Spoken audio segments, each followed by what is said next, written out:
Hebrews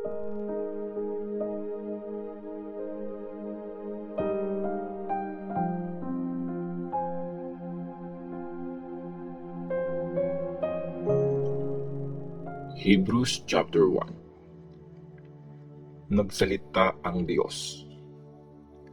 Noong unang panahon, ginamit ng Diyos ang mga prophets para kausapin ang mga ancestors natin sa iba't ibang panahon at paraan. Pero ngayong nasa last days na tayo, pinadala ng Diyos ang anak para sabihin sa atin ang mensahe niya. Ginawa ng Diyos ang buong creation sa tulong ng anak at siya ang magiging may-ari ng lahat pagdating ng panahon. Makikita sa anak ang liwanag ng kaluwalhatian ng Diyos. Siya ang eksaktong kamukha ng Diyos. Hawak ng anak ang buong creation gamit ang kapangyarihan ng kanyang salita. Nung napatawad na ang kasalanan ng mga tao dahil sa ginawa ng anak, umupo siya sa kanan na makapangyarihang Diyos sa langit. Ang dakilang anak ng Diyos. Ginawang mas mataas ang anak kaysa sa mga angels.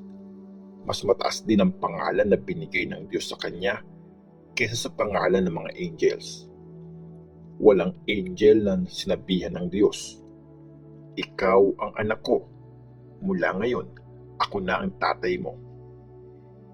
Wala din siyang sinabi sa kahit na sinong angel, "Magiging tatay niya ako at magiging anak ko siya." Nung ipapadala na ng Diyos sa mundo ang panganay na anak niya, sinabi niya, dapat sambahin siya ng lahat ng mga angels ng Diyos. Sinabi naman niya tungkol sa mga angels, ginagawa niyang hangin ang mga angels at nagliliyab na apoy ang mga lingkod niya. Pero sinabi niya tungkol sa anak, walang katapusan ang paghahari mo, O Diyos. Namumuno kang may katarungan sa iyong kaharian. Mahal mo ang matuwid at galit ka sa masama. Kaya ang Diyos mo ang pumili sa iyo at pinasaya ka niya at binigyan ng karangalang higit pa sa natanggap ng mga kasama mo. Sinabi pa niya, Panginoon, nung nagsimula ang lahat, ikaw ang nag-create sa mundo at mga kamay mo ang nag-create sa kalangitan.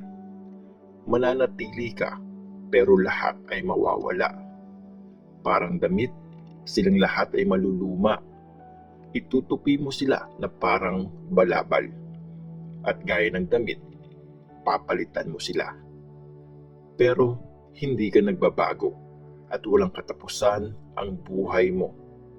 Kahit kailan, hindi sinabi ng Diyos sa kahit na sinong angel, umupo ka dito sa kanan ko hanggang mapasuko ko ang mga kaaway mo.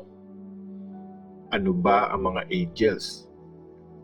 Mga espiritu silang nagsiserve sa Diyos at pinadala sila ng Diyos para tulungan yung mga maliligtas.